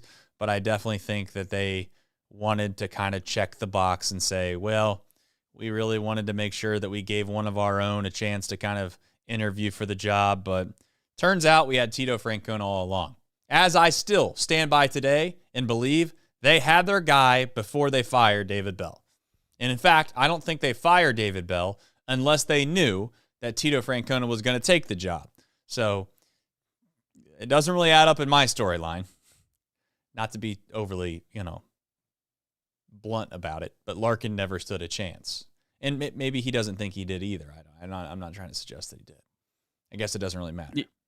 Yeah, I agree completely. I think this is a whole nothing burger, but it was notable because he did put that out there today. And it's hard with Larkin because he's everything I despise in a broadcaster. He was my favorite player growing up.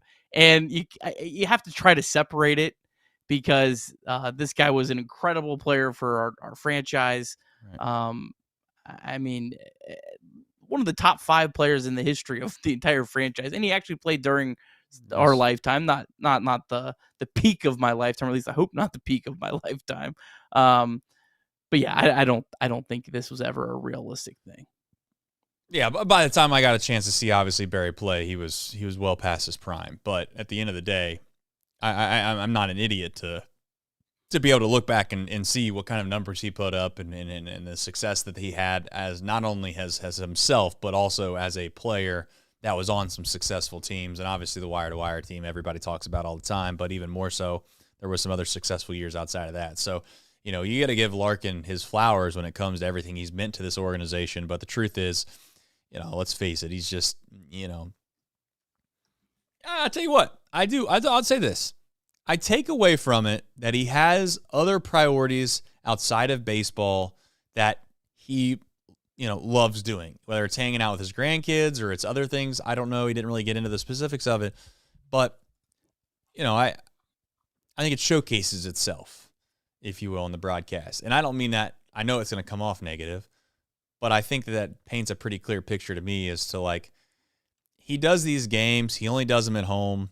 And really, truth be told, I feel like a lot of the time he's there because he thought it'd be a cool opportunity and he wanted to try it out and do it. He likes doing it, but he doesn't really put the time in because he's got other things he'd rather do instead of put the time in onto a broadcasting career. And he's already been there, done it. He's played in the big leagues. Who cares? Yeah, if the Reds had Sadak, Welsh, and Larkin all together, they just did a 3-man on the games that Larkin does, I think it would come across a whole lot better. I agree. It would feel a whole lot better. They actually did one opening day together. I thought it was a really nice broadcast. Larkin just would kind of add, and that's I think what you should have, because broadcasting is sort of like playing. The best should be there. Chris Welsh has worked his tail off his entire life.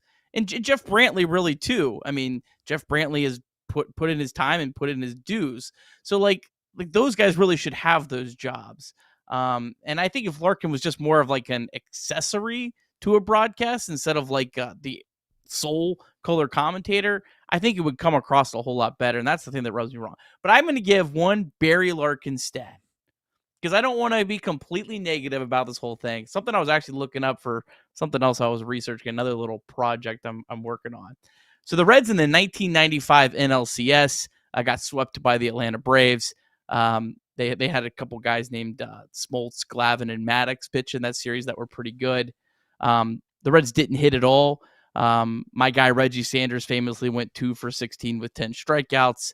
But no one else hit in that series. The Reds as a team hit 209. Larkin had 7 hits. Larkin went 7 for 18 in that series.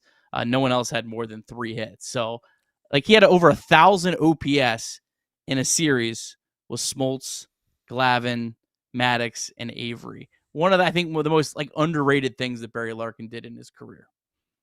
It's a fantastic stat. And I think it also shines a light on how good of a player Barry Larkin was. All right, we have some super chats we need to get to here before we jump into the MILB. Let's get into those now. Let's find our spot. I don't know if I said this. I might have said this, but Mike Wells said the Hays, Hayes, to be clear, trade could be one of the most important trades this team made, and it might just have solidified third and right field for the next 4 years. I think that's a very good point. Yeah. If Hays can even be, like we said before, he's been, I would even say, he's been better at the plate than what he needs to be for this franchise to have kind of a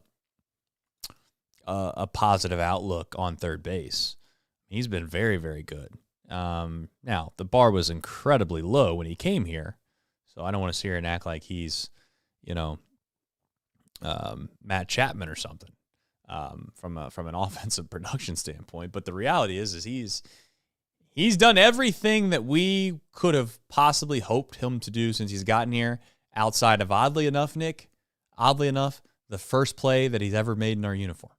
I mean, after he booted the double play ball, if you want to call it that, he has been, perfect is a strong word. He's been almost perfect. Since he got to the Reds July 31st, now this is not counting today, but wins above replacement leaders, Noelvi Marte at 0.6, Ke'Bryan Hayes at 0.6. Andujar's next at 0.4. And then it's Will Benson at 0.2 with his 12 plate appearances. So, yeah, I mean, he's been incredible. I mean, over a half win in 21 games. I mean, that's pretty good. So, yeah, it definitely, we'll see. I don't want to go too far overboard. Just like if he would have struggled, I wouldn't have wanted to go too far overboard because he would have been a project. He was a project when they got him. So I don't want to go too overboard about what he's done over 21 games, just like I wouldn't have wanted to go too far overboard if he wouldn't have performed. But yes, it absolutely 100% has a chance to be one of those contracts that you look back and go, wow, that was a really smart deal. And I think the worst case is it's a contract that, it's kind of an contract. I think that's the floor is All right, well, that's a good floor if that's the case. Obviously, we've seen how low the floor can get with some of these other guys that we were supposed to have play third base for our baseball team over the recent years, and the floor is pretty damn low. Big Red Machine 76. You've always said that I love the Big Red Machine. Says, who is your emergency backup at shortstop? Who would you go to, McLean or Espinal? It's all about the backups. I have a feeling Sal Stewart comes up on September 1st. I think he'll be here before then. Well, he won't. He'd be not playoff eligible. Yeah. So they will call him up before then. Or not at all. Yeah, September call-ups aren't playoff eligible. But the reality is that he's going to be up here when they come back home. I don't want to say that's a fact, but come on, let's read between the lines here. And I also think it's reasonable to expect or understand why they don't want to send him all the way out to L.A. to get settled in. And then by the time he gets settled in, based off the jet lag situation, he's probably got 1 day, and then he's going to fly all the way back. And, yeah, I think it has more wear and tear on your body to fly out and fly back in that short amount of time than to fly out like the Reds have done and be there for a week and then fly back. Like, it just, you kind of get a chance to reset or rebalance before you have these long plane trips. And I get it. Some people are going to make fun of the fact that those plane trips don't make that big of a deal. Maybe they do, maybe they don't. I'm not here to argue that, but I don't think for a guy that has had the success that he's had, it's fair to fly him out there for a couple days. If I think the Reds knew the production they were going to get out of McLean, they would have sent him on this road trip right off the get-go if they had the ability to have perfect hindsight.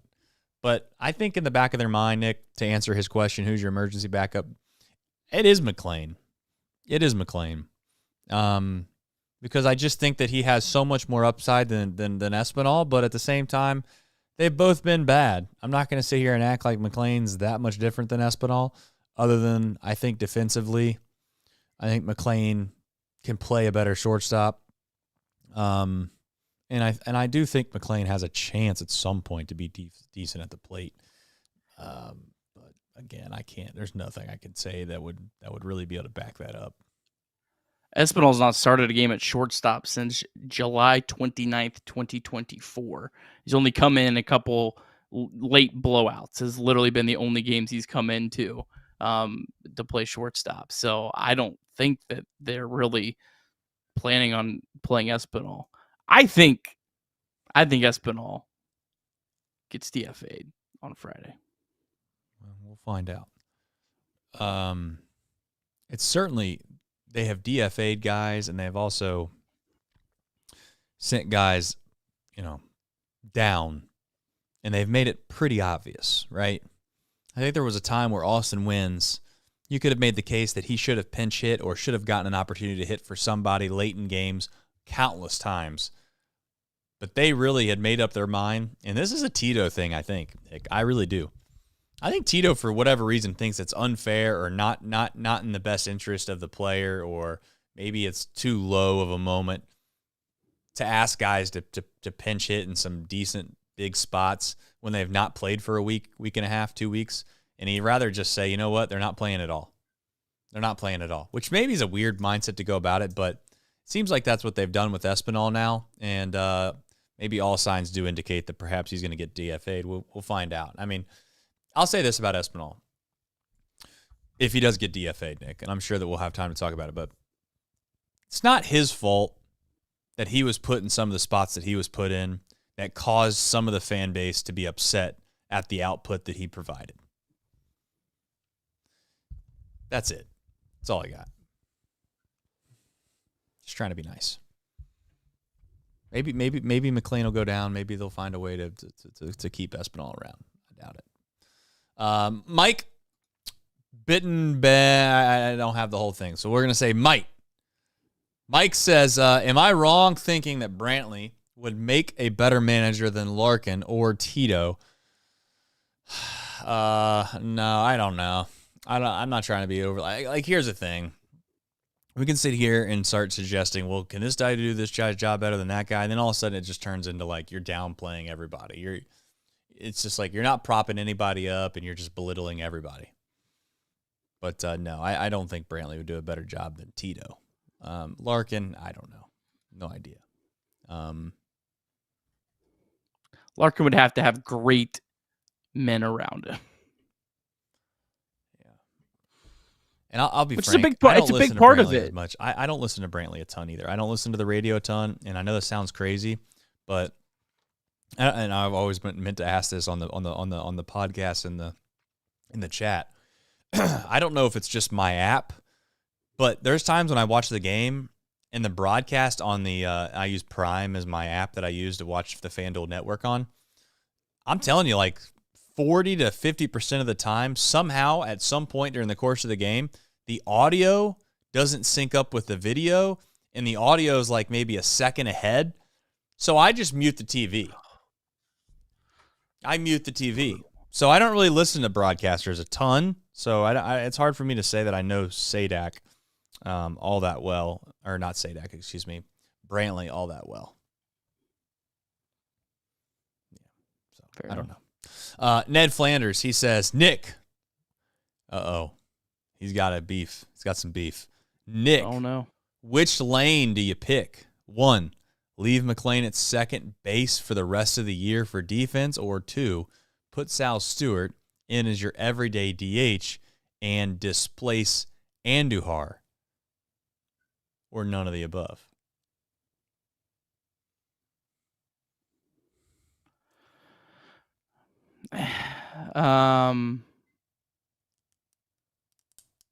I would probably say none of the above. I think I would go with Lux at second base before I displace McLean.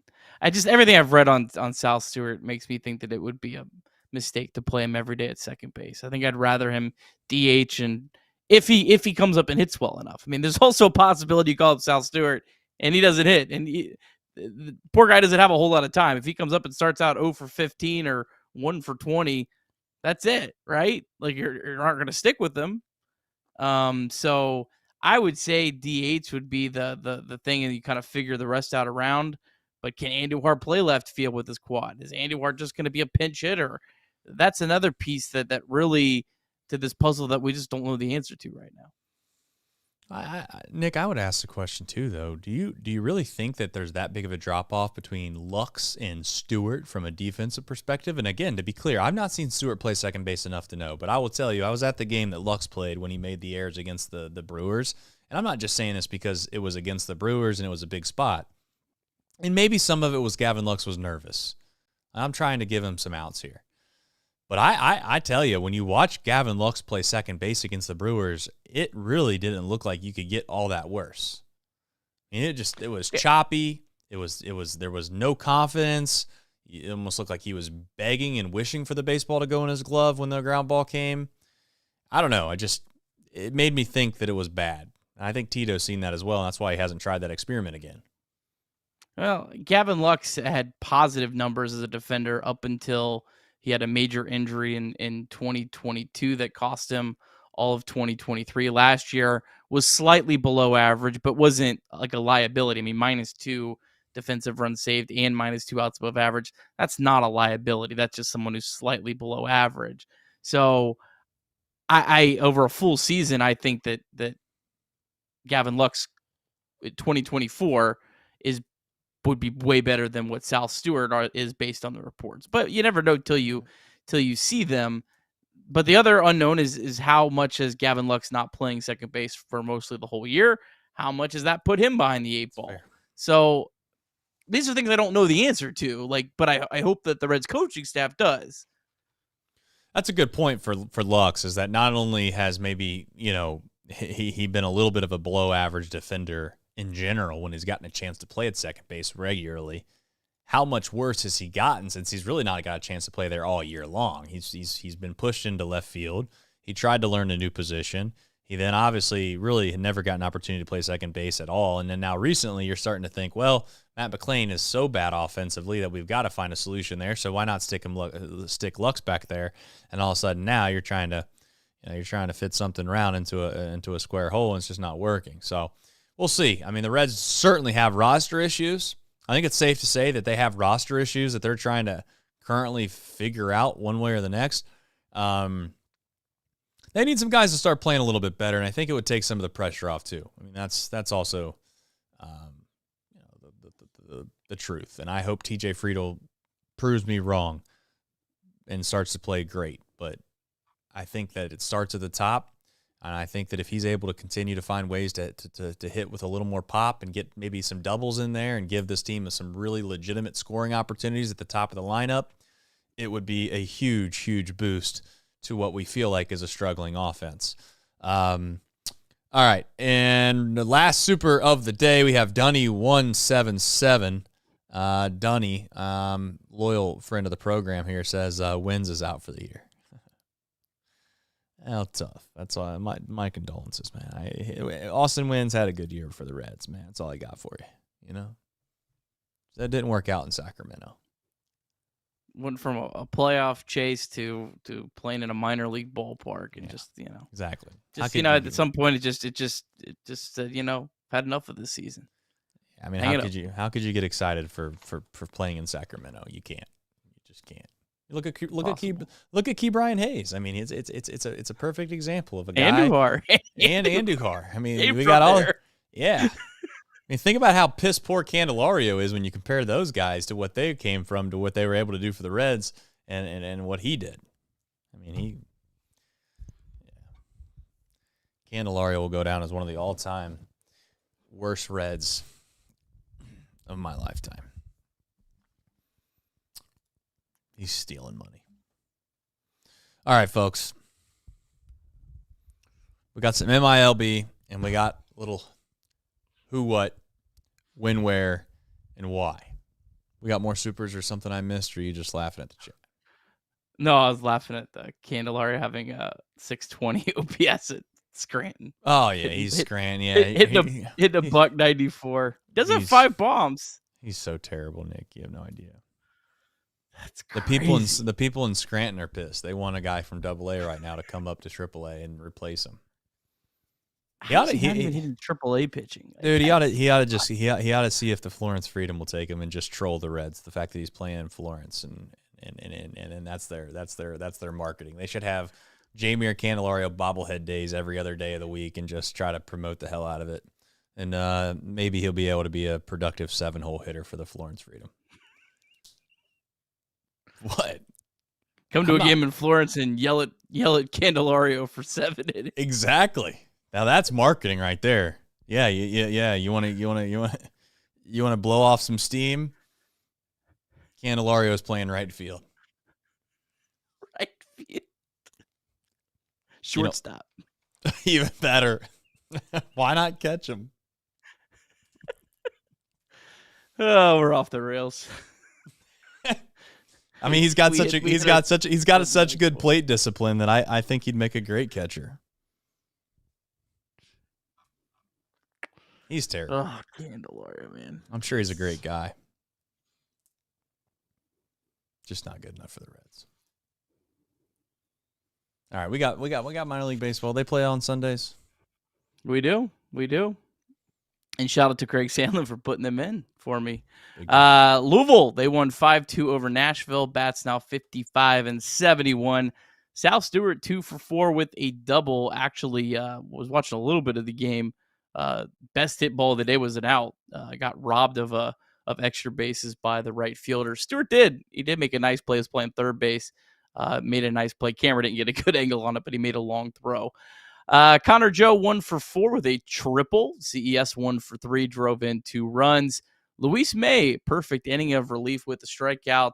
Buck Farmer, a perfect inning of relief as well. Double-A, Chattanooga, they fell 9-3 to Biloxi. Lookouts are struggling. They've lost 4 straight, now 62-53. Cam Collier 1 for 4. Edwin Arroyo 2 for 5 with a double. Arroyo hitting 301, 381 on base percentage in August. Leo Balcazar 2 for 4. Nice day for Ethan O'Donnell. He was 3 for 5. And then down to low A. Our Dayton Dragons have won 7 straight games. Their previous longest winning streak was 2 before that. So having quite the run of it this week. They beat Peoria 3-2 in 11 innings. Dragons were trailing 2-1 in the bottom of the 11th. And pretty cool. All the prospects down there had a nice little rally. Peyton Stovall had a leadoff double that scored the ghost runner. Carlos Jorge laid down a sac bunt. Carlos Sanchez singled, and Anthony Steffen hit a walk-off sac fly. Sanchez was 2 for 2 in the game. Peyton Stovall, 6 for 13 with a home run and 2 doubles over his last 3 games. It's been a real struggle for him. Reds' 4th-round pick last year out of Arkansas, but hopefully going to finish the year strong. And TJ Antone threw an inning and 2/3 scoreless, struck out 3, didn't walk anyone.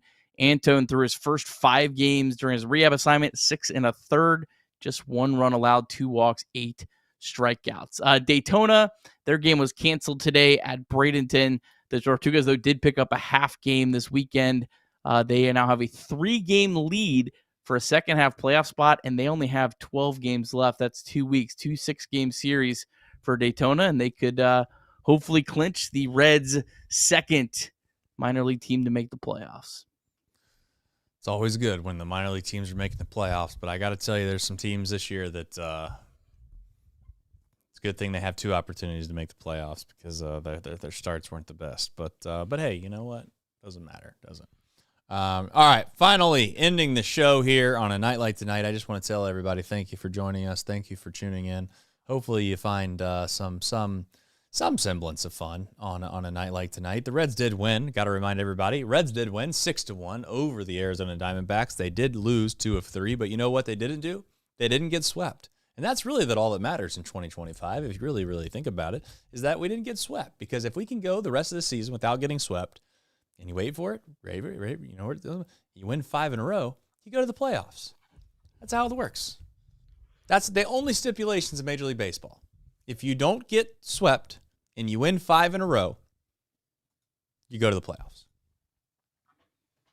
Final supers of the night go to Michael Rolfe. He wants to know, Did our man David Bloom get his jersey? It had to go all the way to the Wizard of Oz in Kansas. I don't know. David maybe might be in the chat. If David is in the chat, he could let you know.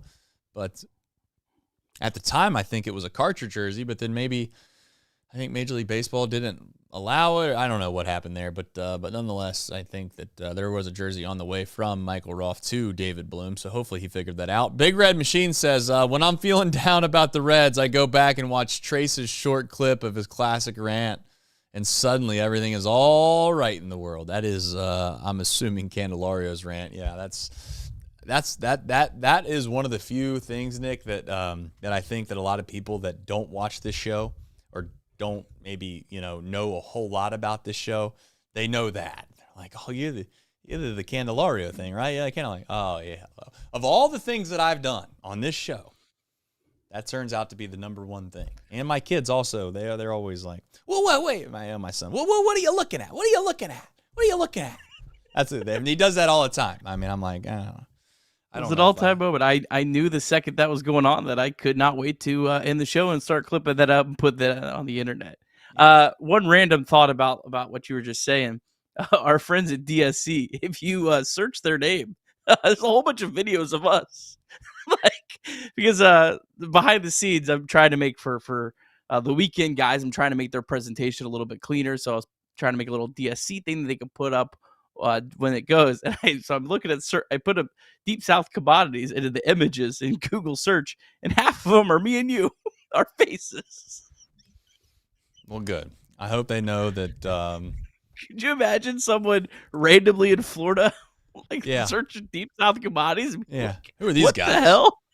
Yeah. Well, all I know is that they're a leader in renewable commodities for biofuel production, specializing in used cooking oil collection, aggregation, and sales. And you should visit www.deepsouthcommodities.com if you want some information about the good old DSC.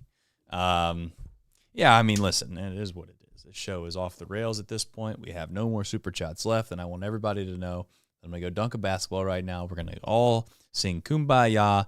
And maybe, just maybe, as stupid as this baseball team is, and as out as I was on Saturday, there's a chance tomorrow night I'll be right back all the way in, and that's probably what's going to happen. And you know what? They might be so stupid, Nick. They just go and sweep the Dodgers. I'm not saying they're going to, but they might do it. That brings me to a little who, what, when, where, and why, Nick.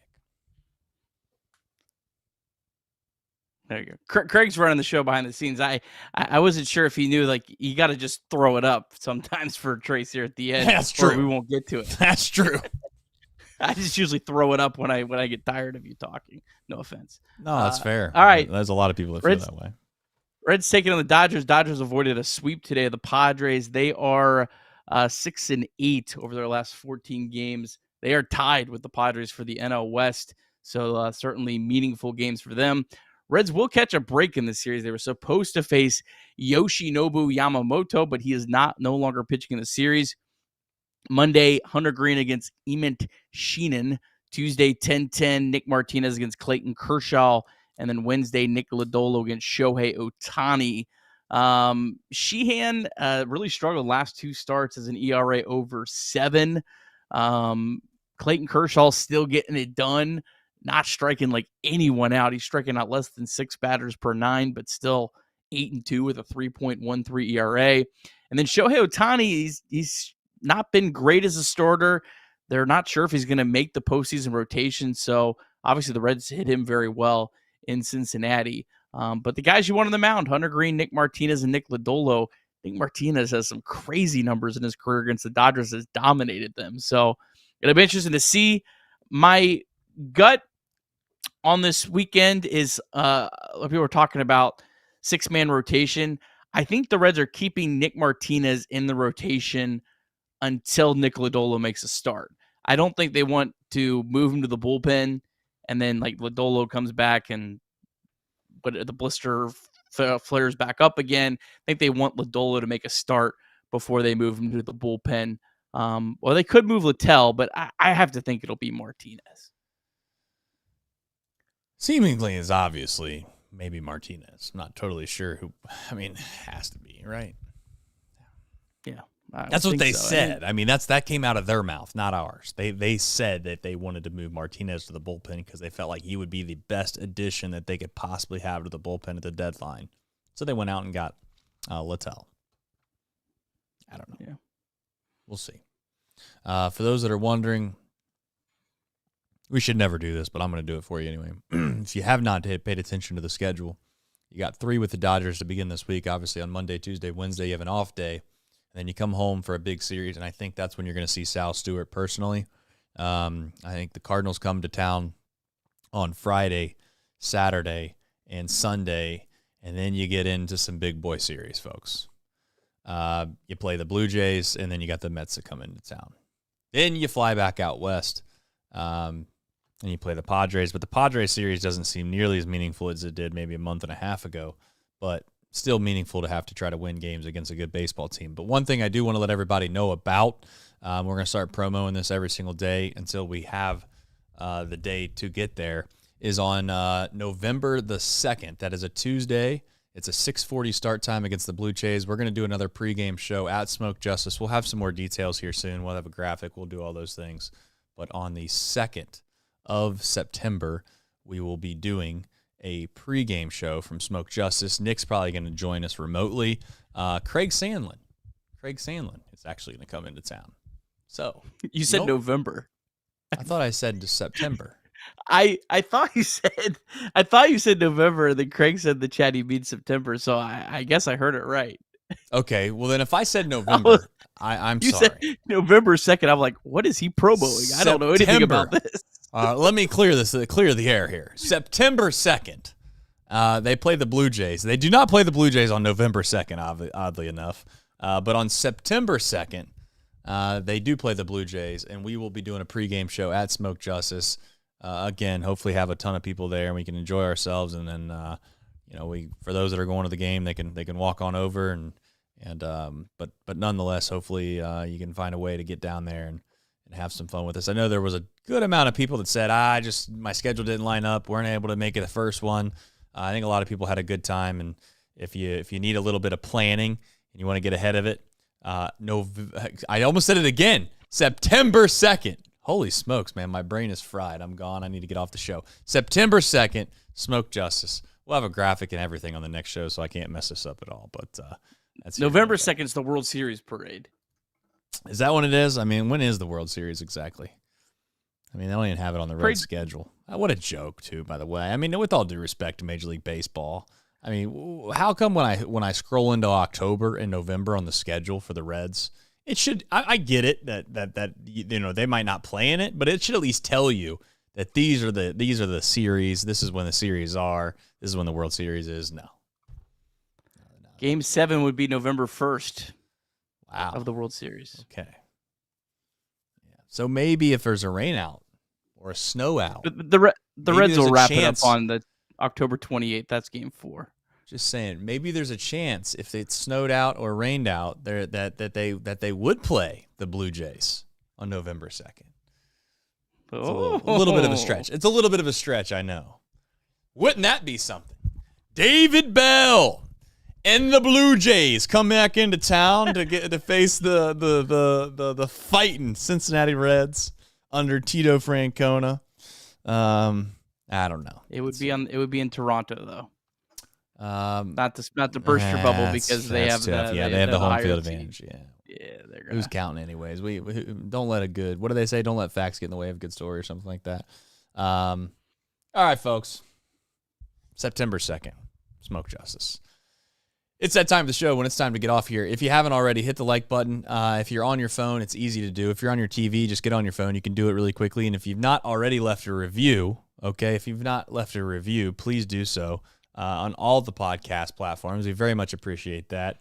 And Nick is going to sit here and laugh at me because I've completely botched the promo 6 different ways, and who knows what they're saying in the chat. You made it more memorable. Now I'm laughing at Ned Flanders. That's usually what I'm doing at the end of the show when I'm checking the chat for the first time all night. And Ned Flanders makes me laugh. Yeah, I see what he said. He's just as big of a jerk as everyone else, I guess. No one's nice. No one's nice to this guy. He does nothing but play hard. He works hard. He cares. He does all the right things, and nobody respects it. It's tiring. I'm so tired of it. I'm done listening to this show. Do I do a good job of that or not? I don't know. Nailed it. All right, folks. Love you. Appreciate you. I'm going to try to go ahead and hit this outro, and then we're going to go dunk a basketball, and I'm going to see you all what would be basically tomorrow night.